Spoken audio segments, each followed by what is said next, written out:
70 సంవత్సరాల సగటు జీవితంలో మనం ఓటేసేది కేవలం 10 సార్లు మాత్రమే. డబ్బుకు ఆశపడో, కులానికి లోబడో ఓటు వేస్తే మన భవిష్యత్తు అంధకారమే. ప్రశ్నించేవాడే లేకపోతే ప్రజాస్వామ్యానికి మనుగడ లేదు. మంచివాళ్ళు మౌనంగా ఉన్నంతకాలం ప్రజాస్వామ్యం ఉనికిని కోల్పోతుంది. వ్యవస్థలో మార్పు రావాలంటే ముందు మనం మారాలి. అందుకే అభివృద్ధికి, సమర్థతకి మాత్రమే ఓటేద్దాం. ప్రశ్నించేవాడే లేకపోతే ప్రజాస్వామ్యానికి మనుగడ లేదు.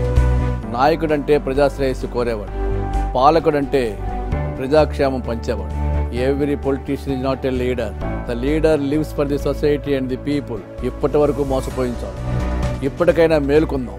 అభ్యర్థి శక్తి సామర్థ్యాలను చూసి ఆలోచించి మరీ ఓటు వేద్దాం. అవినీతి పరులదే ఆధిపత్యం, స్వార్థపరులదే రాచరికం. రోజులు మారేదెప్పుడు, సమాజం బాగుపడేదెప్పుడు? సామాన్యుడి బలం, ప్రజాక్షేత్రంలోని ఆయుధం మన ఓటు. ఓటు అనేది హక్కు మాత్రమే కాదు, మన బాధ్యత కూడా.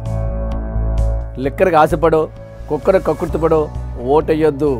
సమర్థులైన నాయకుడిని, సమాజ శ్రేయస్సు కొరకై పోరాడే వీరుణ్ణే ఎన్నుకుందాం. ఒక్కరోజు బద్దకిస్తే 5 సంవత్సరాలు అగమ్యగోచరమే. ఎన్నికల తేదీని ఒక సెలవు దినంలా కాకుండా ఒక పర్వదినంలా జరుపుకుందాం.